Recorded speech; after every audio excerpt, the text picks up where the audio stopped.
Hello student, हम लोग class 10th में जैव प्रक्रम चैप्टर जो था वो पढ़ रहे थे, जिसमें से आज हम पढ़ेंगे फोटोसिंथेसिस यानी प्रकाश संश्लेषण। तो स्टार्ट करते हैं। प्रकाश संश्लेषण यानी फोटोसिंथेसिस जो एक ऐसी प्रक्रिया होती है जिसमें आप देखेंगे कि कोई भी ग्रीन प्लांट जो होते हैं या हम कह सकते हैं जिनके अंदर हरित लवक पाए जाते हैं, वो क्या करते हैं, अपना भोज्य पदार्थ होता है बनाते हैं। तो हम पहले देखते हैं भाई कैसे बनाते, कैसे हैं, उसके विषय में चर्चा करते हैं।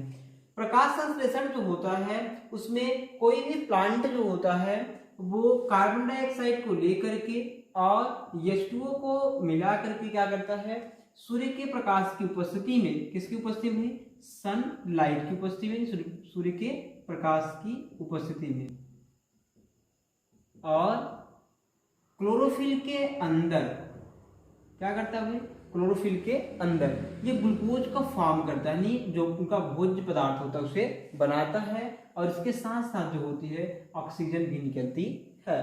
अब यहाँ पे आप ये चीज आप समझ बैठा लेंगे। ये जो रिएक्शन लिखा गया है कहीं भी देखेंगे आपसे, यहाँ पे लिख दिया था 6H2O और 6O2 जो होती है वो कंप्लीट कर ली जाती है। लेकिन ये रिएक्शन जो होता है बाद में, रिएक्शन तो अभी आप देखेंगे संतुलित है, लेकिन बाद में जब देखा गया वैज्ञानिक क्या है, रूबेन, उन्होंने इस एक चीज बताई कि ये जो ऑक्सीजन यहाँ पे निकली है, ये ऑक्सीजन CO2 से ना निकल के बल्कि किससे निकली है, H2O से जो होती है वो इनकी ऑक्सीडेशन से बनती है।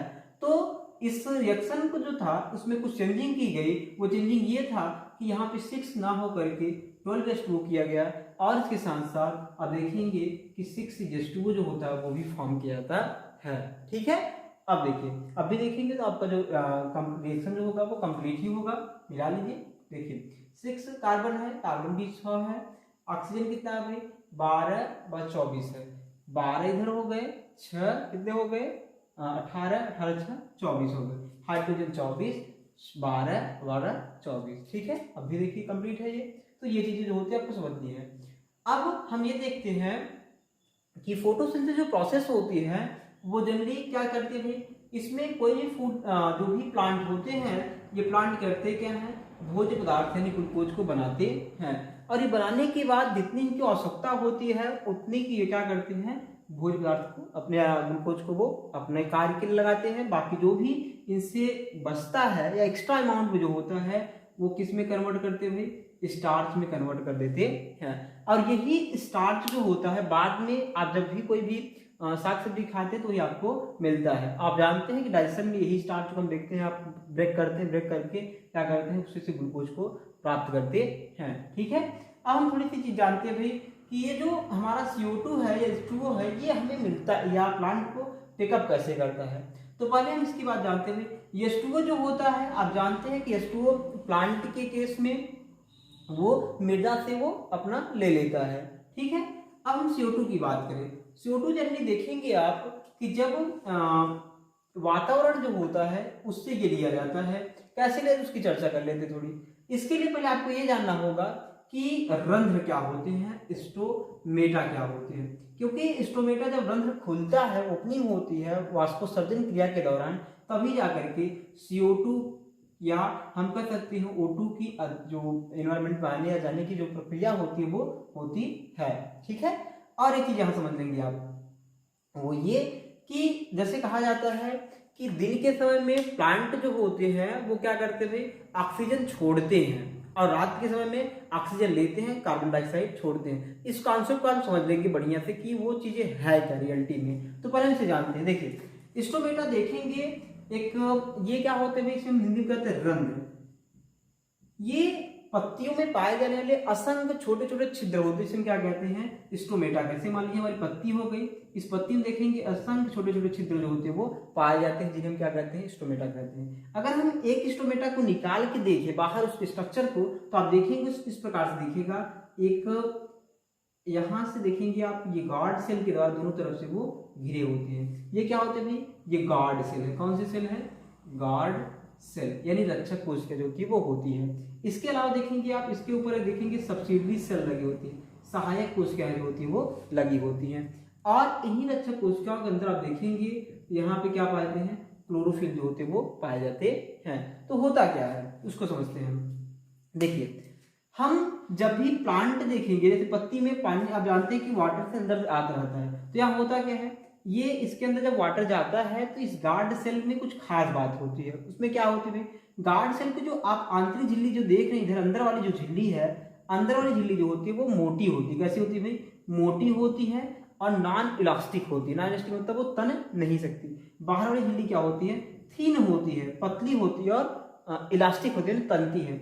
जब इसमें वाटर भरता है तो ये तो बाहर वाली फैलने लगती है, लेकिन अंदर वाली फैल नहीं पाती, तो दोनों तरफ से उसमें खिंचाव उत्पन्न होता है, जिसके कारण जो हमारा स्टोमेटा होता है वो खुल जाता है और वाटर जो होता है वो निकल जाता है बाहर। ये बात तो वाष्पोत्सर्जन की होती है। इसी समय जब वाटर जो था बाहर जाता है, उसी समय आप देखेंगे कि बाहर से जो कार्बन डाइऑक्साइड होती है वो क्या होती है, अंदर आती है, या ऑक्सीजन जो बाहर जाना होता है उसी समय वो चली जाती है। ठीक है, यानी वाष्पोत्सर्जन क्रिया जो होती है वो गैसों के विनिमय के समय या गैसों के विनिमय में मदद करती है। इसे समझ रखेंगे आप।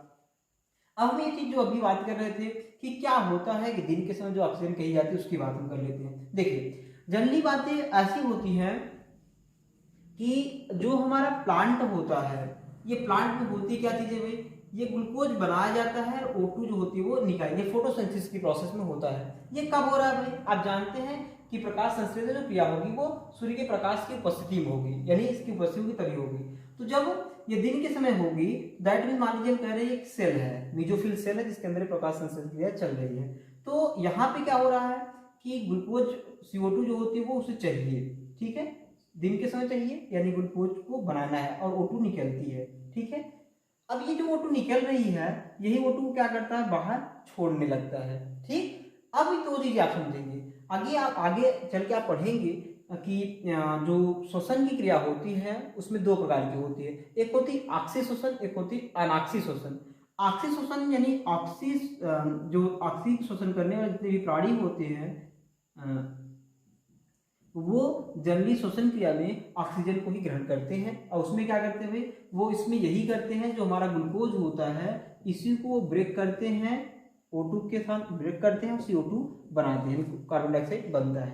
तो देखिए, ऑक्सी श्वसन जनरली प्लांट भी करते हैं, हम लोग भी करते हैं। ठीक है, अब इसमें क्या है, ये CO2 जब हम प्लांट भी कर रहा है, CO2 बन रहा है, तो CO2 क्या करता है भाई, वो दिन के समय में इस CO2 का उपयोग किसमें कर लेता है, प्रकाश संश्लेषण क्रिया में कर लेता है, और जब प्रकाश संश्लेषण क्रिया में कर लेता है तो O2 ही बचती है, ये O2 जो कि वो बाहर कर देता है। ठीक है, इसके साथ जब यही क्रिया रात्रि हो जाती है, रात होती है, तो उसमें समय क्या होता है भाई, नाइट के टाइम में ये प्रकाश संश्लेषण क्रिया हो नहीं पाती, जिसके कारण जो CO2 बनती है वो क्या होती है, एनवायरमेंट में छोड़ी जाती है, पर्यावरण हमारे वातावरण में छोड़ी जाती है, और दिन के समय में क्या होती है, वो प्रकाश संश्लेषण में ली जाती है। तो यही रीजन जो कहते हैं कि रात में ऐसा चीजें, रात के समय क्या होती है, कार्बन डाइऑक्साइड छोड़ी जाती है, दिन के समय कार्बन डाइऑक्साइड ली जाती है। ठीक है, अब दूसरी बात है यहाँ पे और क्या समझेंगे भाई, अगर हम ये बात करें कि प्रकाश संश्लेषण जो क्रिया होती है वो किस किस चीज पर डिपेंड करती है, तो उसको समझते हैं। प्रकाश संश्लेषण क्रिया जनरली देखेंगे आप कि कार्बन डाइऑक्साइड की मात्रा के ऊपर डिपेंड करेगी, H2O की मात्रा के ऊपर डिपेंड करेगी, क्लोरोफिल की प्रेजेंस के ऊपर डिपेंड करेगी, क्लोरोफिल यानी हरित लवक कितनी मात्रा में उपस्थित है वो भी डिपेंड करेगा, सूर्य का प्रकाश कैसा होता है वो भी डिपेंड करेगा। आप देखेंगे कि जो सूर्य के प्रकाश में लाल रंग का जब प्रकाश होता है उसमें वो क्या करता है, अधिक तेजी के साथ प्रकाश संश्लेषण क्रिया जो होता है वो करता है। ठीक है, ये चीजें होती है। अब जो आप देखेंगे प्रकाश संश्लेषण क्रिया, उसमें आप देखेंगे दो टाइप्स जो होती है वो होती है। कौन कौन भाई, अगर हम ये देखें तो उसमें हम देखते हैं दो प्रकार की होती है, एक होती है जिसे हम कहते हैं लाइट रिएक्शन, और एक होती है जिसे क्या कहते हैं, डार्क रिएक्शन। ठीक है, लाइट रिएक्शन और डार्क रिएक्शन क्या चीजें होती है उसको समझ के आप चलेंगे। लाइट रिएक्शन यानी प्रकाशिक अभिक्रिया, और डार्क रिएक्शन क्या होती है, अप्रकाशिक अभिक्रिया। ठीक है, तो आज हम लोग जो पढ़े वो ये पढ़े हैं कि प्रकाश संश्लेषण के एक जनरल से इंट्रोडक्शन जाने हैं कि प्रकाश से किस प्रकार से वो एक पूरी प्रोसेस होती है वो चलती है। ठीक है, अब हम अगले नेक्स्ट वीडियो में देखेंगे कि लाइट रिएक्शन क्या होते हैं, उसके बाद हम देखेंगे डार्क रिएक्शन क्या होते हैं। ठीक है, अगर वीडियो आपको पसंद आई हो तो लाइक करें, शेयर करें।